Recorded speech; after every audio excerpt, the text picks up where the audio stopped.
What's up, you guys? Teller checking in for UFC 292. And boy, is this card much more exciting to talk about compared to the last card that we just had in Fight Night RDA versus Luque. Now, I am filming this before that card has even taken place, but you guys know that that was was and is, depending when you're listening to this, a very shallow card on paper. So that last video I gave to you guys, I know it didn't have my normal zest. Well, you can expect this video to be a fun one. As far as my results go for Fight Night RDA versus Luque, we will have a recap, like always, for each card here on the channel, so you guys can go check that out. But I'm very excited for this fight card. Sugar Sean O'Malley getting an opportunity to fight for the gold. I know a lot of you guys aren't fans of Sean O'Malley. Some of you guys are. I'm going to tell you guys how I feel about him as we dive into the main event at the top of this video. You guys know how we do it here. We start at the bottom, work our way up to the top. One other quick note. I'm not going to be breaking down the Austin Hubert versus Kurt Holobaugh fight. Right now, as I'm filming this, we do not have the winner of Rico Di Sciula and Cody Gibson. The winner of that fight will be taking on Brad Katona. Of course, that being for the bantamweight winner, Ultimate Fighter winner there. So I'm going to do a video where I'll break down both of those fights, and I want to kind of go over the season, the Ultimate Fighter 31. We'll go over the show, have some thoughts on how that show went and whatnot, and we'll break down those two fights from a betting perspective as well. So we'll be kicking things off talking about the Natália Silva fight, as Natália Silva, the very promising fighter, will be taking on the longtime veteran Andrea Lee. So we'll skip over that Kurt Holobaugh fight real quick. And then before we jump into that fight, if you guys can, catch me on all my social media, please, on Instagram at MMA Fortune Teller _, on Twitter at the MMA Teller. Please like this video. And I don't think there's really nothing else to say here. Let's jump into this first fight.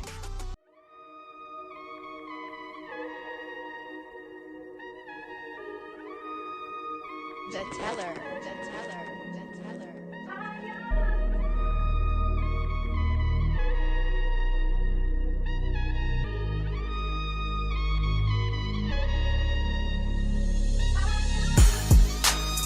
It's another day, left jab, right jab, this is MMA.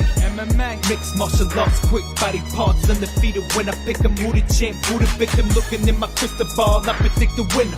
Never stop fighting, if you lose, keep your chin up. Know how the game go, I'm a smart fella. Welcome to the show, this the MMA Fortune Teller.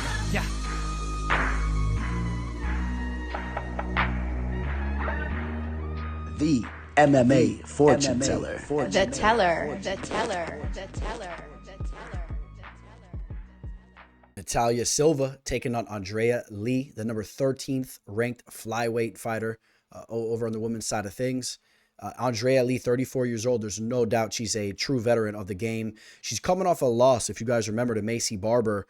That was a fight where the vast majority of us had her winning that fight, and she used her grappling to really get the better of Maycee Barber. So that's something maybe you want to take note of.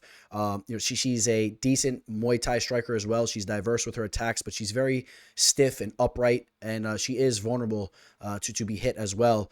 And, that could be a little bit of a problem against a girl like Natália Silva, who has looked absolutely phenomenal since bursting on the scene in the UFC. She's still very young as well, 26 years old, extremely well-rounded. Her striking is very dangerous, but she has a plethora of submission victories throughout her career as well. Let's talk real quick about some of the work that she's been putting in, just so you guys kind of have an idea of what we're talking about here. She's 15-5-1. The vast majority of those losses coming very early on in her career. So she's really got things going right now. In her UFC debut, she defeated Jasmine Jasudavicius via a unanimous decision. We know that Jasmine is the real deal. She's a very tough fighter. At this point in time, you can't doubt Jasmine. So that is a big victory. Then she goes out there. She knocks out Teresa Bleda in the third round. Hit her with a spinning back kick, I believe. Stopped her brutally there in the third round. And, Teresa Bleda, very young as well, but a big prospect in the game, a very talented fighter. Then she goes out in her next fight and she knocks out Victoria Leonardo in the first round, hit her with the head kick and all that. So, she's nasty, man. And I really believe she's going to have some opportunities to land on Andrea Lee. Like I said, this is a fighter that has always been vulnerable to be hit, but she's extremely tough. is Lee. And not only is she tough, she has never been finished via knockout or TKO. So just to give you an idea what type of fighter we're talking about here, the UFC is really testing Silva to see if she can continuously go out there and get those types of finishes. And let me pull this up for you real quick, just so you guys see what I'm talking about. Out of the 7 losses that Andrea Lee has had, 6 of them came by decision, 1 via submission. Maybe Natália Silva could be live for a sub potentially. Like I said, she's had a lot of armbar and arm lock type submissions. I don't know if I see that being the case as much. And then again, like I said, she's never been knocked out, so that's going to be a tough task for her to go out there and do that. We'll take a look at some of the work they've been putting in. One thing that really stood out to me, you take a look at the strike differential for Silva. She's been landing 5.47 strikes on her opponents while only absorbing 1.9. That's a very, very efficient ratio there. Andrea Lee absorbing just about 3.6 strikes per minute while landing 5.13. So, not a bad ratio as well. Like I said, she could push the pace on her opponents on the feet as well. One other thing I do want to point up, as we take a look at the resume of Lee, she had the loss to Vivian Araújo. It's a good fighter. She is a good fighter there. Victories over Cynthia Calvillo, Antonina Shevchenko, and then she had that very, very questionable loss, right, when she lost to Roxanne Modafferi. That was not a good look for her there. The Lauren Murphy loss, I believe she won that fight as well. So she's had 2 really bad decisions go against her. I think she should have won that Lauren Murphy fight, if you guys remember that one as well. That was the John Jones versus Dominic Reyes fight card there. You guys know what I'm talking about. But she let it play out closer than it should have, right? She should have picked up the pace a little bit. And then she had that loss to Joanne Wood. So, some questionable losses, but she's beat respectable names in the game. Veronica Hardy, Montana De La Rosa, Cynthia Calvillo. Not a lot of big type of names. And I think that Natália Silva is going to be a big name here very soon. I think she deserves to be already that type of name. It's going to take time for people to really understand what she's about. I am on Natália Silva. I think she's just going to be the better fighter here. And I think that she's going to use her striking to really outpoint Andrea Lee. And I think that Lee's going to get bloodied up. But I am going to say that Andrea Lee is going to be tough enough to hang in this fight and for this fight to go to a decision. I'm going to say that Natália Silva wins a decision here. And, you take a look at the betting line. Natália Silva on Jazz Sports opened up as a minus 347 favorite. She's now a minus 362 over there. Let's see what else we're seeing here. On my bookie, Natália Silva opened up as a 344, dipped to a 333 there for a second, and it came right back down to a 357. So I do expect the line only to get worse. I don't expect to really see the line start trending back towards Lee's way. The more people talk about Silva and see what she's about, that buzz will push the line even to the minus 400 range possibly for this fight. That's what I see. Now, is that a high line on women's MMA? You got to be careful, but I really think that she's the truth, and I think that she gets the job done here. So if you're trying to get those lines down, you either mix this up in a parlay, or I would say you look for a decision prop, which could also be a little dangerous though, because Silva, she's a nasty striker, but I think that Lee's tough enough to survive. And so you take a look at the decision prop on Silva. No matter how you spin it though, I like Natália Silva to go out there and deliver once again. Sticking around in the women's flyweight division, we have a rematch here. If you guys didn't know that these two chicks fought back in 2014, Maryna Moroz hit the armbar on Karine Silva. And at the time, Silva, I believe she had about 6 pro fights, and Moroz had about 4 pro fights. So it wasn't like Moroz had a great amount of experience over her at the time. I just feel that Moroz just may have picked up the game a little bit quicker than Karine Silva did around that time, because Karine Silva has looked really good as of recently. Let's talk about her right now. She's 29 years old. She's obviously more new to the octagon compared to Moroz. Moroz has been around for a while, but both fighters almost the same age, with Moroz being 31 and Karine being 29. Karine looked very good on Dana White's Contender Series against Jan, where she got that submission in the second round. She showed toughness too early on in that fight, showed resilience, had the submission in her UFC debut against Poliana Botello, and then had the victory over Ketlin Souza. Some type of leg lock she grabbed on her there. You're not going to see a lot of big names throughout her resume. She really hasn't had that big victory thus far. But when you watch film on her and you see the poise that she has in the cage, you could tell that there's a lot of promise there. Maryna Moroz, on the other hand, she already has some solid wins under her belt. She is coming off a loss to Jennifer Maia, and I want to talk about that fight again here in a second. We'll come back to that because it's kind of helping me dictate which way I'm going to go with this fight. But she had the grudge match victory over Maria Agapova, the victory over Mayra Bueno Silva just 3 fights ago. Silva is a top prospect in the game right now. Or I shouldn't say a prospect, a top contender, excuse me. The victory over Sabina Mazo, respectable losses to Angela Hill and Carla Esparza. Not a lot of other big names down here, really. I mean, Joanne Wood, she had the victory already, like we said, over Karine Silva. But we know that Moroz is a very well-rounded fighter. She has solid grappling, good jiu-jitsu skills, good volume on the feet. She's aggressive. But, in that last fight against Jennifer Maia, the fight that she's coming off of, Maryna Moroz, she got out-volumed by Maia, and that fight, I feel like that was some of the best work we've ever seen from Maia. All of a sudden, Maia, her head movement was working so good, and she was just in there doing her thing on the feet. And I have this feeling that Karine Silva's striking is gonna look decent in this fight. Her striking has came around over the years. I think that she has good power, and I could see her getting the better of the striking exchanges with Moroz. It might play out relatively close, but I think that she'll have a little bit more pop on her shots, and I think that she'll just be a little bit more crisp in there against Moroz. And I don't really feel that Moroz is going to have that advantage down on the mat like she did back in 2014, because Karine Silva's grappling has really came along as well. And she's a threat to get a submission just as much as Moroz is here as well. So, and you see Moroz on IG, she's doing the what would you call it? As you could tell, I'm not really into that stuff. I'm sure some of you guys have some subscriptions to some of that stuff. What's it called again? OnlyFans. She's all over that type of stuff on IG. She's always posting different things there. So, well, on the other hand, Karine Silva is, I believe she has a girlfriend, and she's just, completely devoured in the fight game. And I'm going to edge Karine Silva here to get the job done. I think that she gets redemption in this fight here. Now, if you look at the numbers, it's not going to look that good. Karine Silva only landing 2.39 strikes while absorbing 3.43. I don't really think that sums up the fighter that she is right now. I'm telling you guys, she's a clutch fighter right now. She's hitting her groove. And still, if you look at Moroz, she's still been landed on a slightly more than she's landed on her opponents as well. So not a great ratio there. But let's go take a look at the betting line. I am taking Karine Silva to get the job done here. Karine Silva, I think that she's going to outland Moroz on the feet. I think that she's going to take a decision.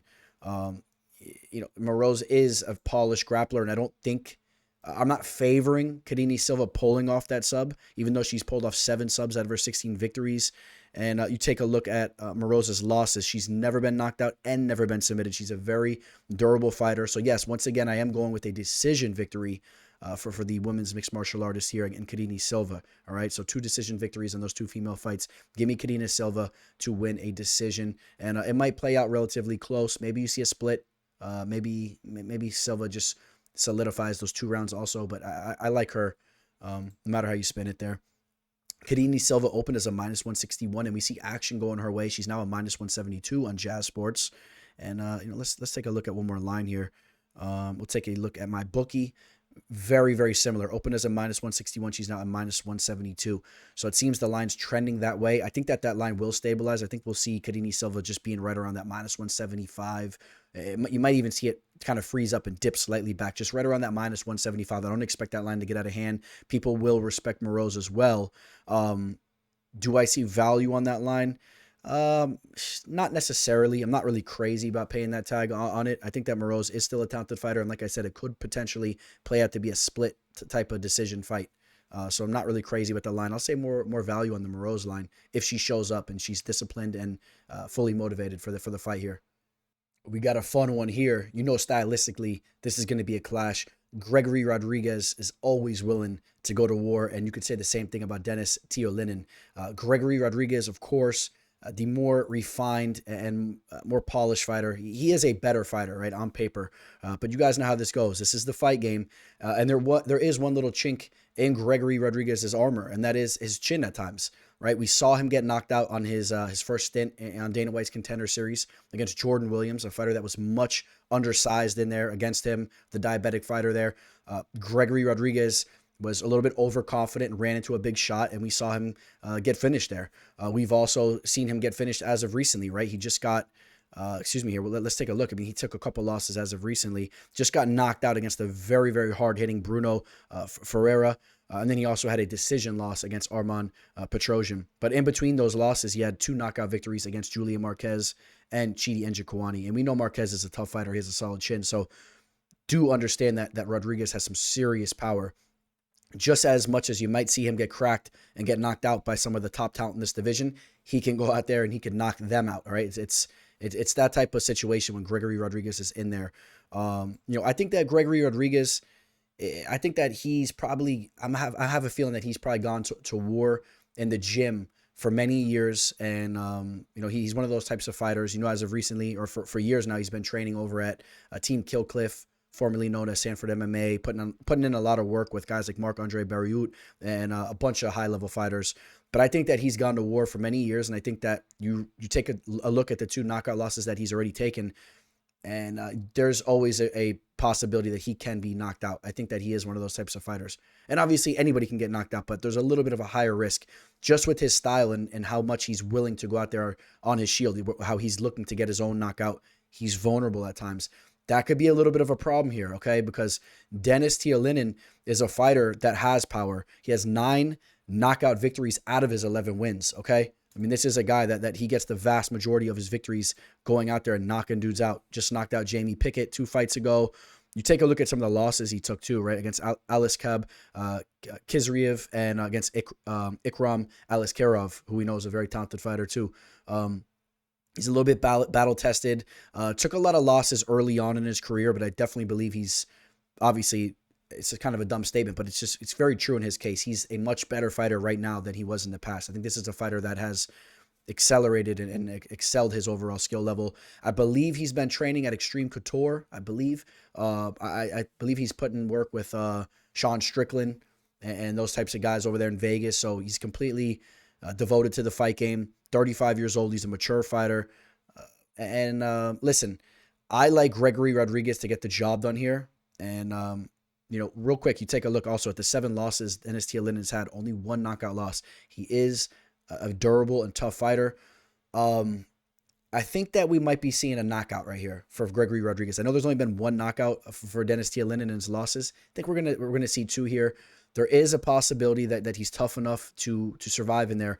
But Gregory Rodrigues, I expect him to land on the mark here, and I think they're going to clash. And I got to favor Gregory Rodrigues landing the better shots. Denis Tiuliulin is just a little bit goofy and sloppy on the feet. He's unorthodox, but that could be a problem sometimes, right? The awkwardness too. Both men absorbing a lot of shots. Both of them almost absorbing 6 strikes per minute. That's a high number. Gregory also delivering 6.09. That's a high number, and 5.35 for Denis. You look at the numbers and you understand why this is going to be a fun fight. Give me Gregory Rodrigues to win this fight. And again, I'm going to say he gets that knockout. I'm not overly confident in that. Like I said, Denis is a tough fighter, but I think that there's going to be some big shots landed, and I think that Denis may wilt in there. So I will edge that knockout victory, but I'm not overly confident. I'll say that once again. Gregory Rodrigues opened as a minus 361. Very slight movement to 355 and now 359. It's kind of stagnated, but he opened up very high. On my bookie, he opened as a minus 344. He's now a minus 370. So this is a line that you might see settle in right around that minus 400 betting line. A 4-1 favorite for Gregory Rodrigues. He is the more talented, more polished fighter. He's still in his prime, but the chin is a little questionable, and I'm not crazy personally about targeting that line there, if you ask me. And there could be a knockout either way here. I think the value is on Denis Tiuliulin, but I'm also not crazy about touching that line. I don't really trust him. So this is a fight that I'll be sitting back, just throwing some popcorn in the schnout and enjoying it.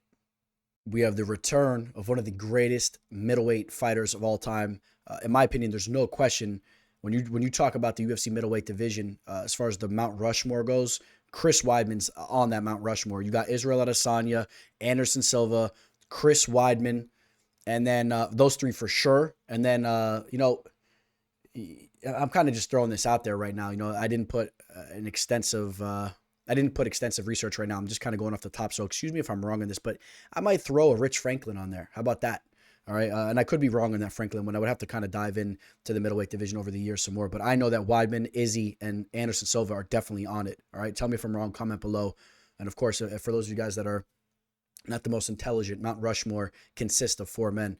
Chris Weidman coming off a brutal injury where how ironic the fact that he broke his leg there after he checked the kick on Anderson Silva back in the day and broke his leg as well. But let's not forget the huge knockout victory that he had, being the first man to ever defeat Anderson Silva in the UFC. That was a huge victory at the time. You want to talk about, for me, you want to talk about one of the craziest fights of UFC parties at the house, where we're going crazy. That fight card right there, it brings a tear to my eye. We're talking back in, what was it, June of 2013 or whatever that is, summer of 2013. And I remember I just grabbed a little apartment and I was doing a little party at the house, man. It was fun. Good times. Won some money there. We're talking about the old days, man, when I was first betting on MMA, just learning how to bet online and whatnot. And that's the step-in elbow knockout he had over Mark Munhoz, the tough Filipino wrestler, Damian Maia. And then after he defeated Anderson Silva twice, taking out Lyoto Machida, the Vitor Belfort knockout was brutal. The ground and pound that he put on Vitor Belfort after taking early damage as well, that's a great fight. Go run the tape back.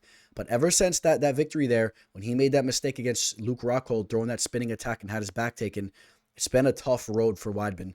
Knockout losses to Yoel Romero, Gegard Mousasi. There was a little bit of a question mark in regards to that fight. A little bit of an asterisk. There was some weird stuff. I think something with the grounded opponent. A little weird thing there. Bounced back with the big victory over Gastelum. Broke him with the wrestling, but then was knocked out again against Jacare Souza, Dominic Reyes. Got a decision victory over the tough Omari Akhmedov, and then the Uriah Hall incident. So just to catch you back up to speed, just understand when you're talking about a guy in Chris Weidman, you're talking about a guy is as disciplined, as cerebral, as mentally tough as it gets. He's as professional as it gets. You see him working on the striking with his brother-in-law, Stephen Thompson here.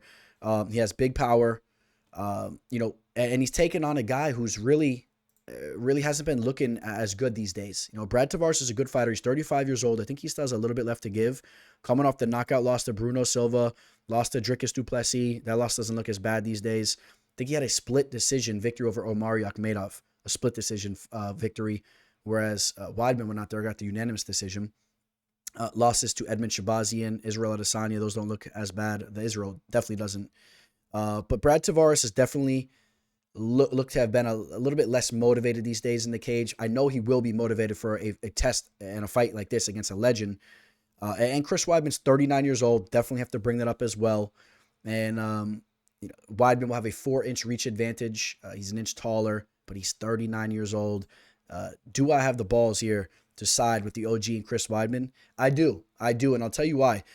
First off, there is a big question mark. Is his leg going to be okay, and is he going to be healthy? If he's healthy, like all reports are pointing towards, he says he feels great, and he's good to go.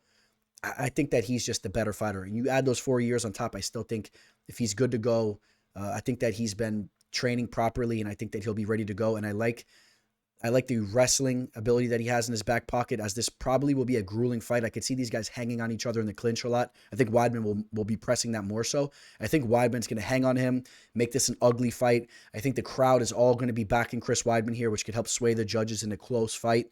So that kind of points me towards Weidman. Tavares only submitted once out of his 8 losses. He was knocked out 4 times. I don't know if we're seeing any of that. I think I'm leaning decision victory for Chris Weidman here. It's a tough one, okay? I mean, Tavares is the younger, fresher fighter. He's been more active. And listen, when I say Chris Weidman, I'm not saying it with a lot of confidence. But you know what? I got to throw a dog your guys' way. And I think it's definitely realistic that if the Chris Weidman of the past shows up here, that he goes out there and he gets the job done. All right, so Brad Tavares does not look good. He's coming off a knockout loss. I don't know. You never know also. Maybe things get ugly and Chris Weidman clips him. Yeah, I don't know. I mean, I wouldn't bank on that. But so Chris Weidman is the hefty underdog here. He opened as a plus 224 in Jazz Sports. He became a plus 220. And now he's a plus 222. So slight action coming in on Weidman, but he opened up so high. So what is that really saying? Opened as a plus 201, and the action went the other way on my bookie. He's now plus 208, but very slight movement.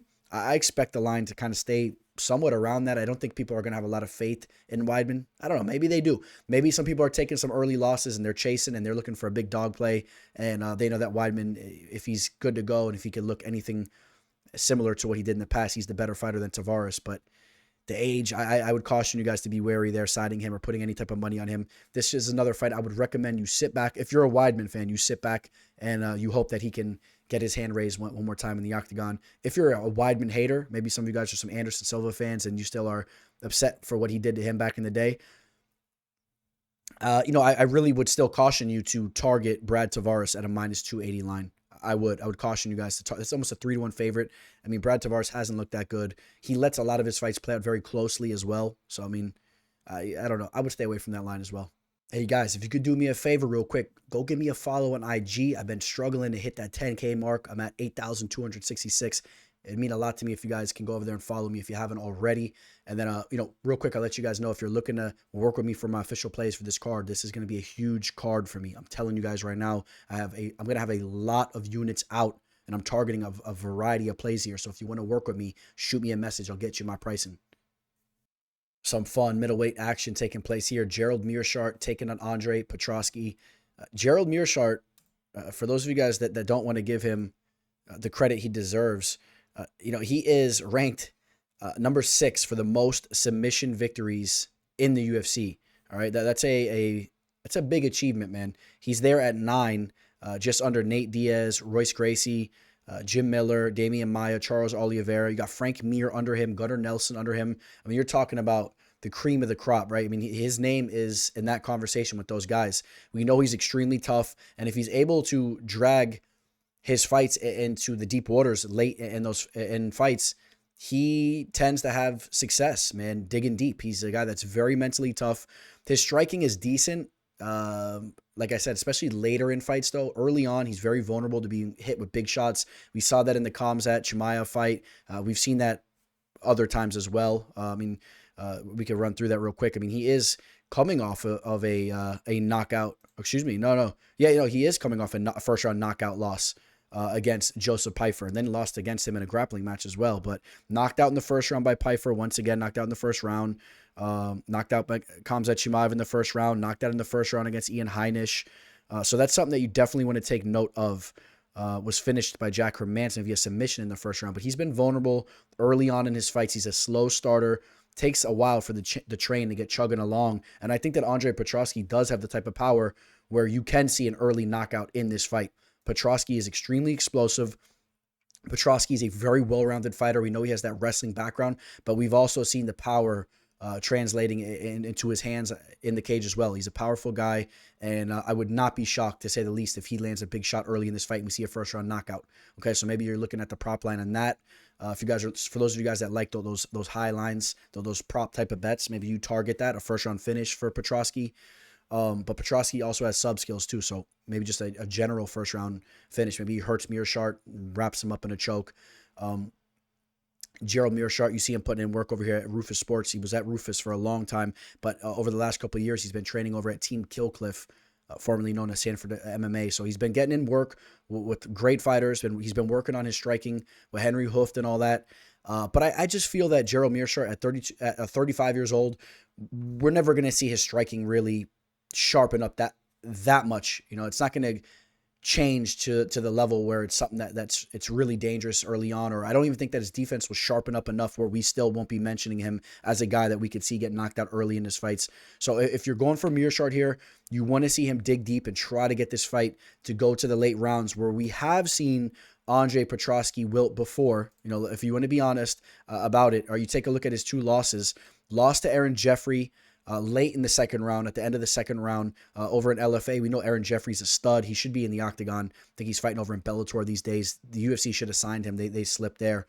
And then he lost to Brian Battle on The Ultimate Fighter, where he was submitted towards the middle end of the second round as well. In both of those fights, Andrea Petroski was breathing heavily and kind of wilted a little bit.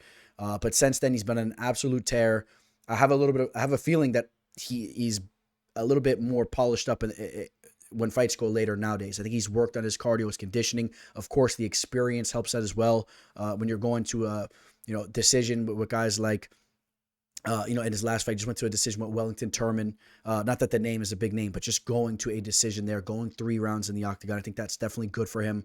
He stays very active in the grappling scene, as you see, all types of grappling matches going on here against Phil Haas, Eric Anders, OSP.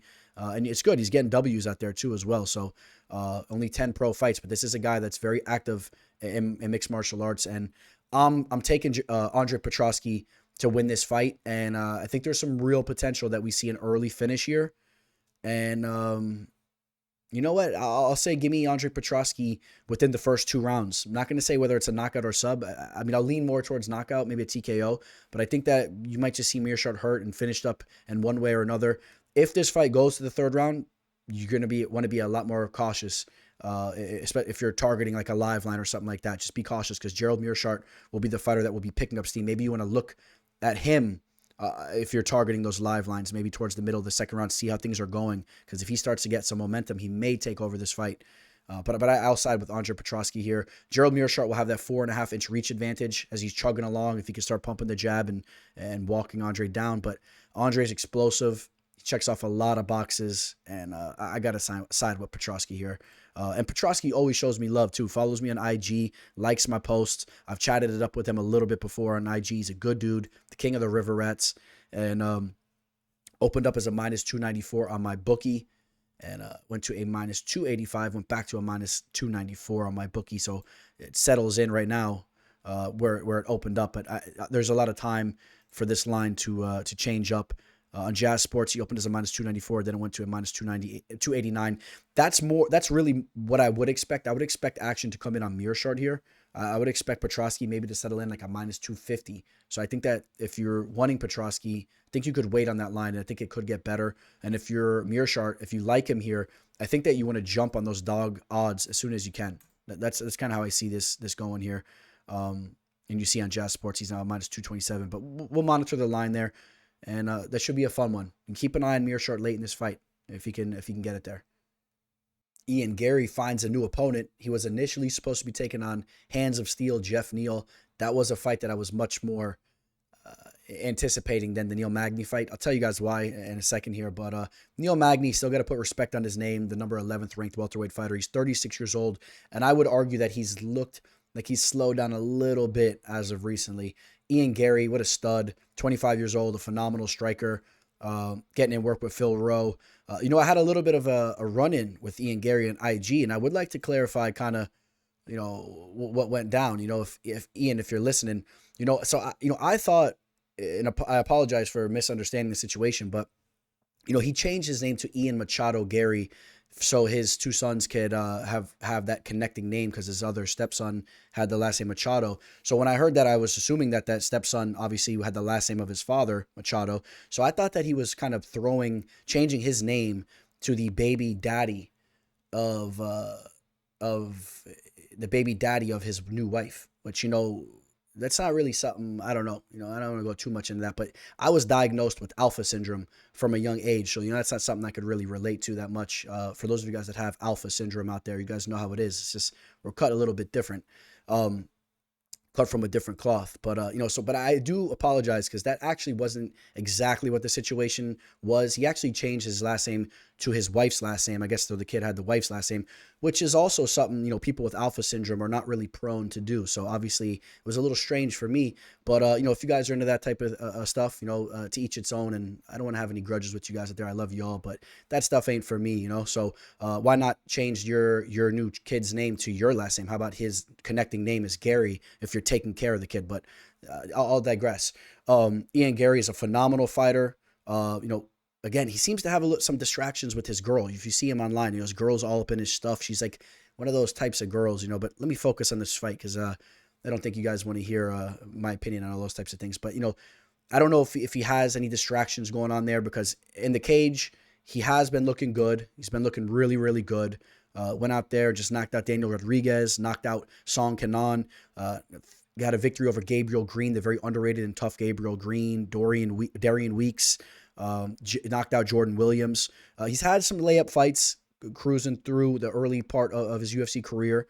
You could say Gabriel Green is a tough opponent, Daniel Rodrigues is a tough opponent, but both those fighters are not looking as good these days. The UFC is doing the right thing with him. They want to have another star fighter fighting out of Ireland. Conor McGregor, of course, being the first fighter to really kick that type of situation off, and they want another guy to represent the country. I understand it, and I would argue that this is a little bit of a layup fight here too. Neil Magny is coming off of a victory against Philip Rowe, a split decision victory, and as we saw, Garry has been getting in work with Phil Rowe. I think that's a very smart move. Very, very similar fighters, Phil Rowe and Neil Magny. They're lengthy, they're well-rounded, and that's a smart move there. But coming off a close decision win there, was submitted by Gilbert Burns before that. Burns is a stud. Then he had the submission victory against Daniel Rodrigues before that, where he dug deep, had to come back in the third round. We had an official play in that. We cashed at underdog odds. Lost to Shavkat Rakhmonov. I mean, if you take a look at the losses that he's taken, it's against high-level talent as of recently. Gilbert Burns, Shavkat Rakhmonov. The Chiesa fight, he got beaten down or brutalized with the wrestling, really controlled down on the mat. The thing I would say, though, is Neil Magny, when you watch him, he's been a little bit of a slow starter in his fights as of recently. And I just feel that Ian Garry is going to have a massive advantage in the striking department. And I think the footwork of Ian Garry is going to be more than enough for him to avoid being smothered and controlled against the cage there. I really do believe that. And Ian Garry is getting in some phenomenal training right now, putting in work over at, I wanted to say Sanford, but Killcliff FC. And then not only that, I think he's been over in Vegas putting in work with guys like Chris Curtis over at Extreme Couture and all that too. So getting in some of the best training you can get in. He's 25 years old. He has a phenomenal frame for the division. He's really going to give a lot of guys problems, and I think that he'll pick apart Neil Magny here. Maybe we see a finish, the second round, third round finish on Magny. If Magny really can't close the distance and make this an ugly fight, if he can't hang on Garry, I think that he's going to get hit with some clean shots, and I think there's some potential there. Magny, out of his 10 losses, he's been sub 5 times and 3 knockouts. Maybe you also see a submission victory for Ian Garry. He only has 1 sub, so he needs to show more evolution with that. But yeah, Magny has been prone to have been submitted before. I think that Garry is the better fighter here, and I do expect big things from Garry as he cruises into the age of 28, 29. I think he's a very, very promising fighter, and I got him to win this fight. Let's go take a look at the betting line. Let's see here. What we got? Oh, you know what? So this was a newly added match. So yeah, we're not gonna have the line here, but we did pull it up online, and you see, if it's actually scrolling below right now, Ian Garry is a minus 300 favorite. Great timing there. And Magny right now, the comeback on Magny is plus 240. So we're looking at a minus 300 line, a 3-1 favorite line on Ian Garry. And once again, he is a big-time favorite, which is nothing new when you're talking Garry. And you know what? I don't mind it. If you like him, you want to throw it in a parlay piece, I don't mind it. I think he gets the job done here. I think he wins this fight. I feel pretty confident about it. Neil Magny's tough and whatnot, but Ian Garry's the truth. I like what I've seen from the kid, and I'm not going to really try to make any of you guys stray away from throwing it in some action. If some of you guys are feeling that same way, try to snag up some money there. I have no problem with it. In the bantamweight division, we got Marlon Chito Vera taking on Pedro Munhoz, the number 6th ranked bantamweight fighter, and Vera taking on the number 10 ranked fighter in Munhoz, 2 top 10 bantamweight fighters. This is a good one here. Marlon Chito Vera coming off that loss against Corey Sandhagen. You guys know I was extremely annoyed with that split decision call where one of the judges gave it to Vera when he was absolutely dominated. I thought he lost every round. You could possibly argue he won 1 round, but he lost every round in my opinion. And you guys know, if you didn't hear, that judge that scored it for Vera, he had a grudge against Sandhagen from an incident that happened 2 years prior where Sandhagen was coaching one of his teammates, a young kid. It was an amateur fight, I believe, and the judge was reffing that fight, and he made a mistake in there, and Sandhagen kind of chewed him out a little bit, and he held a grudge against him and tried to give the fight to Vera. Absolutely disgusting. That guy should never be able to judge or ref another fight. But just understand that Chito was absolutely picked apart by Sandhagen in that fight. Now, that's not something that we haven't seen before in regards to Vera. Vera is a little bit of a slow starter, and he'll be picked apart a little bit at times, but he looks for that big strike and tends to land it too. He's had some big knockouts in the cage. He was being outstruck by Rob Font before landing all those big head kicks and all those big kicks and whatnot, and then taking the decision in that fight by stealing every round with those big shots. Landed that big knockout victory over Dominic Cruz. I think you could say he was losing that fight, right? Before getting that knockout in the 4th round, or maybe he was winning. It was close. The knockout he had on Frankie Edgar. I mean, he's a sharp shooter, man. He's a finisher. I'm a big fan of his, and I like everything he stands for. Heard him on the JRE. The knockout victory he had on Sean O'Malley where he injured him. I think he checked one of the kicks and then broke him down. He's a good fighter, man. I like Vera. I don't believe that he's a fighter that would ever really be fighting for the belt personally. He's 30 years old. He has some time to prove me wrong, but I don't think he's that kind of fighter. I think he's a fighter that could definitely hang around in the top 10 for years to come, though. Kind of a gatekeeper type of fighter. Pedro Munhoz has been that kind of fighter for a long time. coming off an impressive victory. He was the underdog against Chris Gutierrez, and he took that fight, had some control time down in the mat. But remember, he was actually outstruck in that fight by 20 strikes, 20 significant strikes about. So Pedro Munhoz is also a guy that tends to be landed on as well. So I'm kind of interested to see who's going to have the volume advantage in this matchup here. And I'm kind of interested in that.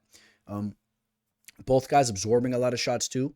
Munhoz absorbing 5.9, Vera absorbing 5.02. Munhoz a little bit more active on the feet, a 5.3 compared to Vera's 4.09. But I think that the range and the reach advantage that Vera is going to have here, as he's going to have, roughly a 6-inch reach advantage. He's 2 inches taller. I think that he's going to have success from the outside in this spot here. Munhoz is tough. He'll look to close the distance, but I think that Vera will get the better of those exchanges. Munhoz is a fighter that's definitely proven to be extremely durable and tough. He's never been knocked out or submitted. Yeah, I am taking Marlon Vera via decision. I think that he just outscores and outpoints Munhoz here. Munhoz, 36 years old, just a little bit. He's a little bit more up there in age. He is 6 years older. He's the smaller fighter. I think those things are going against him here. He's tough, and he's proved me wrong before. He's also proved me right when I've taken him as an underdog in the past as well. If you remember, he had a submission victory over Rob Font back in the day, I think it was. I've taken him in dog spots, and I'll run through it real quick, but just some of the big victories that he's had. Defeated Jimmy Rivera. I think he was a dog there. Was a dog against Chris Gutierrez.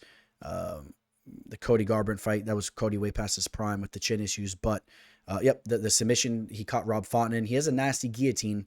I think that Vera would be able to avoid that, though. He's very polished with his BJJ, and I am taking Marlon Chito Vera to get the job done. He's a minus 184 currently, open as a minus 186. It touched just about 2-1, almost a minus 200 line there. Dip back up to minus 184. I think that Vera probably settles in right around a minus 190. That's what I'm guessing there. So I don't have a problem with that line. If you're feeling high on Vera and you want to touch that line, I don't have a problem with it. It's a teeny bit high, maybe, but I don't know, maybe not actually. I mean, he has some advantages here in this fight, and I think that he will get the job done here on the main card. I think that he prevails and gets his hand raised. I do. And one other thing I want to look at real quick with you guys, Munhoz has some fight-ending ability. Take a look. We talked about how durable Munhoz is. Look at Vera. He's never been knocked out or subbed. Neither fighter has a rank next to their names right now in the bantamweight division. Cody Garbrandt taking on Mario Bautista. Bautista very well can be in the top 15 here very soon. Cody Garbrandt, I think not. Obviously, this is a fighter that is way past his prime, and he's way past his prime at a very early age at 32. The chin issue is just way too much of an issue with Cody. He's been knocked out time and time and again, and that all stemmed, of course, when TJ Dillashaw took his soul while he was on the EPO. That was messed up, but it was what it was. Brutalized him 2 times in a row. Then he was knocked out against Pedro Munhoz. He had that phenomenal knockout against Assunção where he hit him with that overhand fastball. Then he lost to Rob Font. He was very much on the run throughout that fight. Got knocked out again against Kai Kara France. And then he was very much on the run against Trevin Jones. Didn't want to engage. And Trevin Jones left that fight on the table. I mean, literally, he left that fight on the table, man. He could have won that fight. Cody's just not the same fighter. I was always a big fan of Cody's. I would love to see him show up and be able to take a shot and put on some of the striking affairs that he used to put on, but like back in the day. He was so fun to watch. When he was doing what he did to Dominic Cruz and all that, and that Matrix type movement. But he's so unconfident nowadays because he doesn't trust his chin, so he can't even perform. He's running away. It's not going to go good when it goes to the judges' scorecards, when the fighters actually bring in the fight, walking him down. And, maybe he could still land a big shot in his fights, yes, because he does have good power. Saw it in the Assunção fights. Boxing is super fast. But I just don't think that he has the confidence to sit down on those punches and land. And I think in this matchup here, he's going to be on the run throughout this entire fight. Mario Bautista is a tough fighter for him to face because he's a fighter that goes out there and looks for the finish. He'll be charging him, chasing him down in the cage. He is a fighter that is diverse with his attack. He can submit you. He can knock you out. He could do all of that.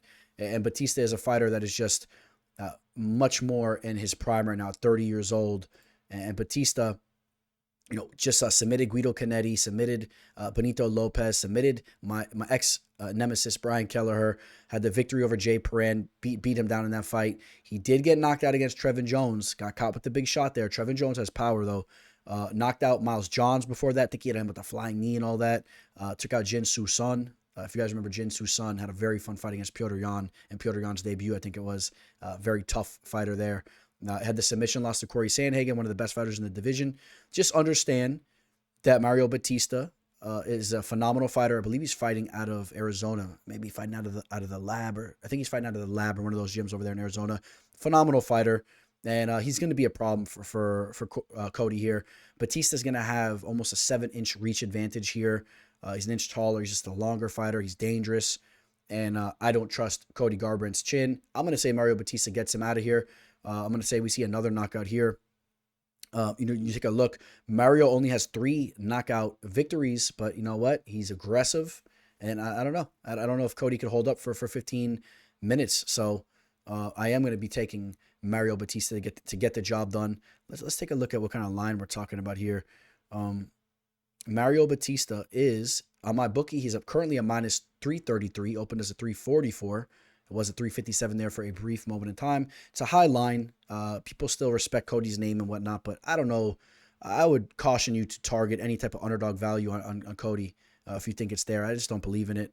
I mean, you're getting almost 2.5 to 1 odds on those dog odds, but still, man, how do you trust him? I mean, maybe you hope that he could run around and steal a decision and just, throw leg kicks and counter strike and then run away. I just don't see it though. I think that Bautista gets him out of there.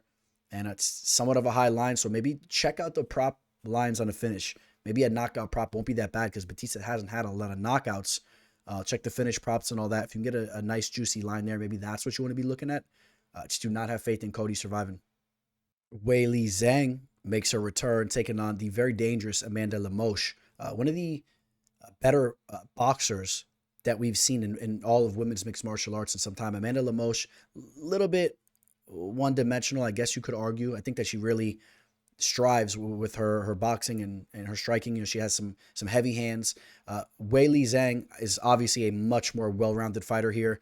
She's a phenomenal fighter. She's built a little bit differently than the rest of the fighters in the division. You see the diversity in her finishes as well, or in her wins. 11 knockouts, 8 submissions, 4 decisions, 1 knockout loss, which I want you to take note. Of course, we're talking about that Rose Namajunas knockout loss, because I think if Amanda Lemos is going to get the job done here, she has to shake things up and land a big shot. Now, yes, there is a slight chance that she can go out there and maybe outstrike her and win a decision as well. But Zhang is going to be on her. Zhang is going to be mixing things up. I think that Zhang will have a major advantage in the grappling and the physicality as well. When they lock up, I think that Zhang will have that wrestling edge, that grappling edge. We saw Amanda Lemos just caught in a sub recently by Jessica Andrade, right? She got caught in that standing choke against the cage. I think that Zhang can pull something out of her hat very similar than something like that. I think that she could pull off a variety of submissions. It might even be down on the mat or whoever. Maybe they're kind of transitioning, and you see Zhang snatch up ahead, maybe a guillotine, maybe a rear naked choke. I think some type of neck choke. I don't know. That's kind of what my gut is telling me here. I think that Zhang is just going to be on another level. I like Amanda Lemos, and I mean, I don't have a problem with her getting this opportunity here, but you guys know that the big fight that we're waiting to see is going to be Tatiana Suarez taking on Weili Zhang, which, you know what, just to give you guys a little bit of a sneak peek on how I'm feeling about that fight, I think that Zhang is going to be able to avoid the grappling exchanges, or be able to avoid being subbed, and I think that she's going to have just a little bit too much of striking for Suarez. But it's a little sneak peek there.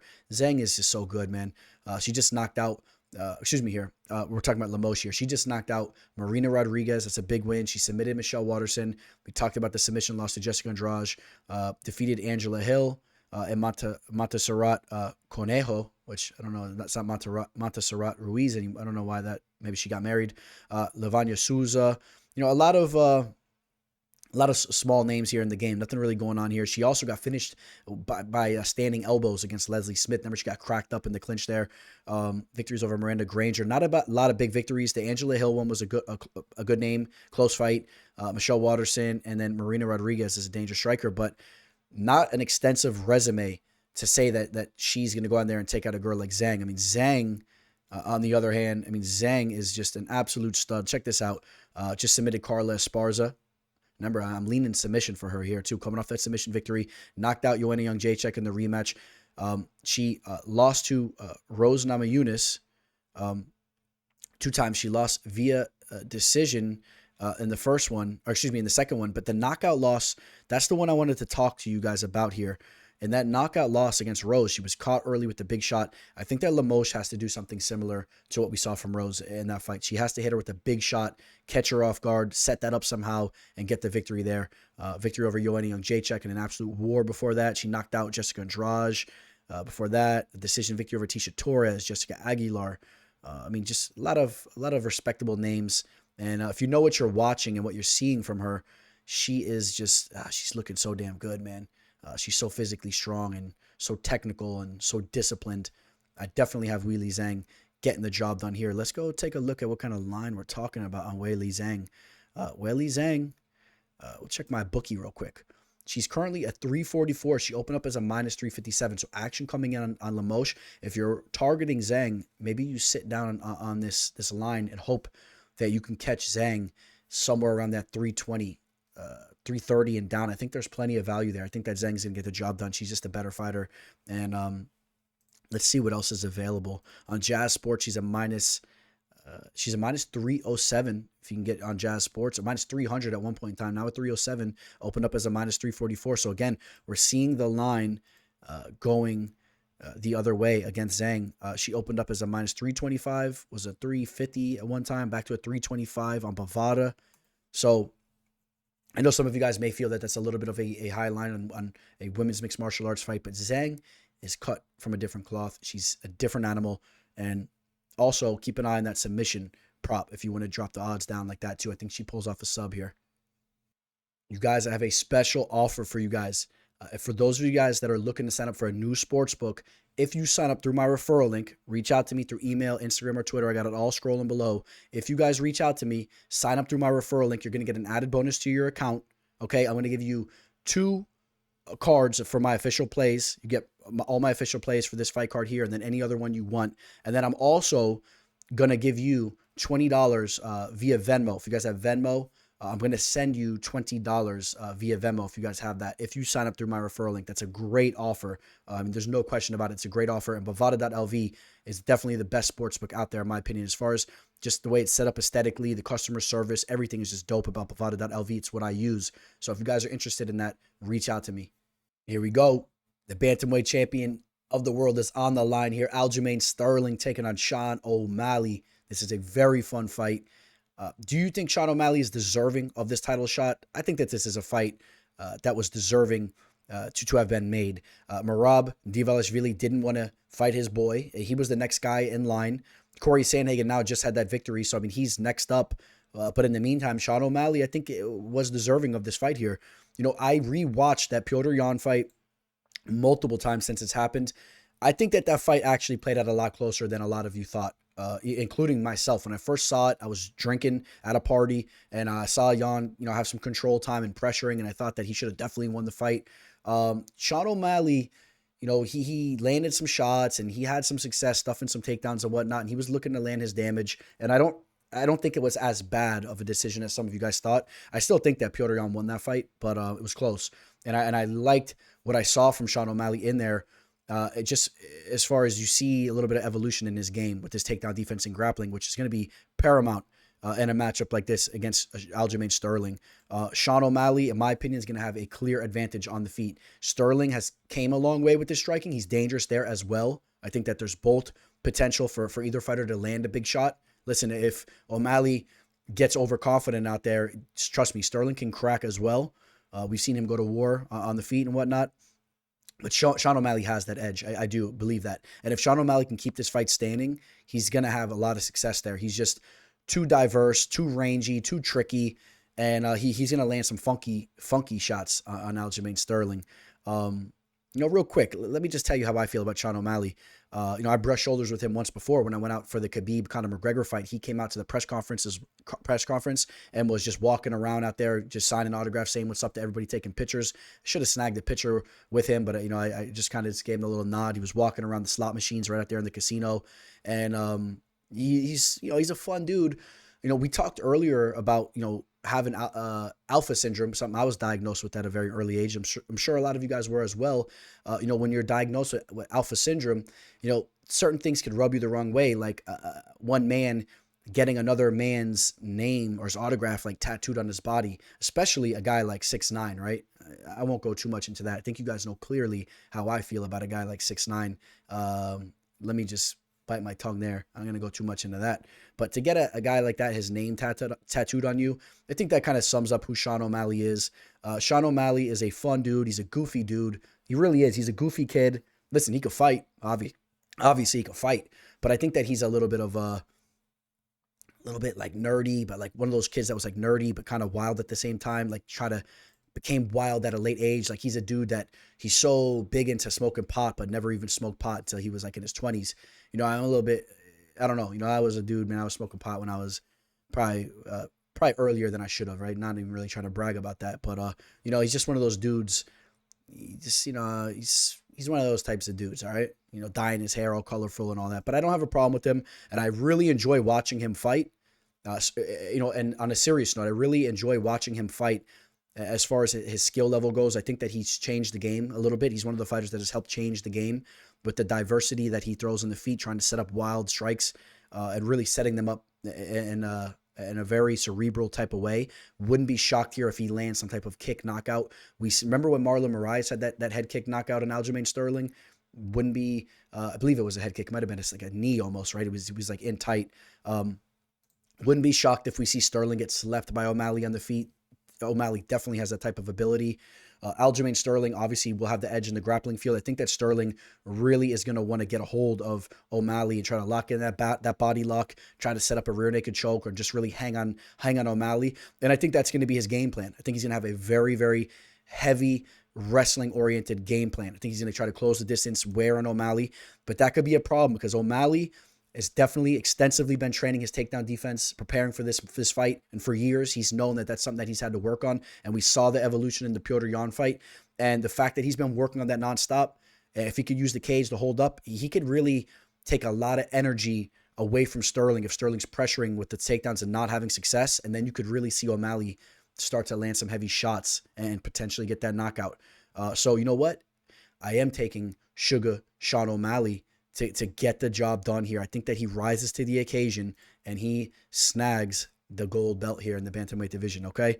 You see Drake's pumped up right now for it. So I think that there's just a very realistic possibility that O'Malley lands a big shot and gets a knockout. I think there's a very realistic possibility that O'Malley sharpened up his takedown defense and can stuff some takedowns. It will not look good for the judges' scorecards there. And I'm picking Sugar Sean O'Malley to get the job done in the main event.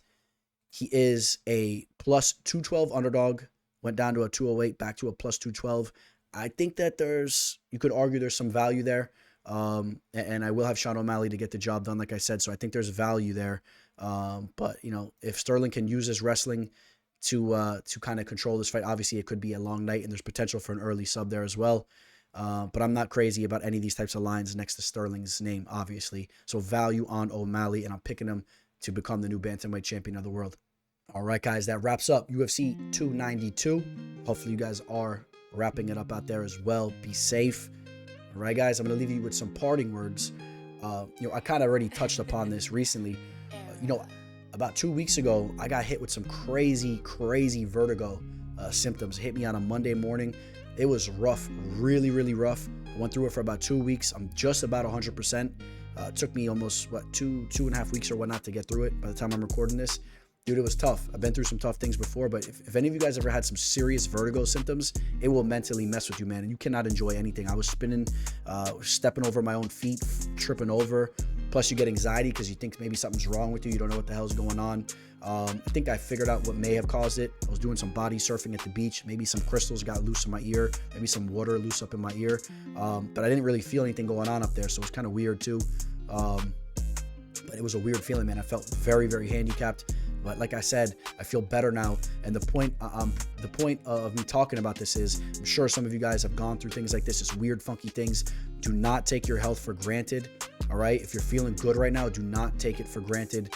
look at yourself in the mirror, maybe say a little thanks to the man above, if you're that type of person or whatever. Thank yourself or appreciate yourself or whatever you're into, man. But I personally like to thank somebody up above. That's how I am. But not going anywhere like religiously with that. I'm not trying to push that upon nobody. I'm just talking about very broadly, just being thankful for the things that are going good in your life and appreciating them. And then also when you feel good, taking advantage of your health and going out there and capitalizing on it. Go out there and do what you want to do. Go have fun out there, man. Go enjoy the weekend. Maybe put together a little house party for the fights. Maybe coordinate with some friends. Go out to the bar or whatnot. Enjoy yourself. Enjoy your health. And just understand that it's not always going to be like that, all right? So maybe, crack a little smile, appreciate it. I'm telling you guys, all right? Some of you guys probably know what I'm talking about when you've been there before, and then as you get your health back, you take it for granted and think it's just always supposed to be like that. It's not always like that, all right? So appreciate it, man. Feel good this upcoming Saturday as you're watching the fights, and enjoy yourself and enjoy your life, all right, guys? I hope all you guys are doing great out there. You guys know I appreciate you guys a lot. All you guys that are tuned in to my show here regularly. You guys mean a lot to me. I appreciate you guys. I hope for nothing but the best for all you guys out there, all right? And on that note, we will sign out. Signing out, Teller. Welcome to the show. This is the MMA fortune teller. Yeah.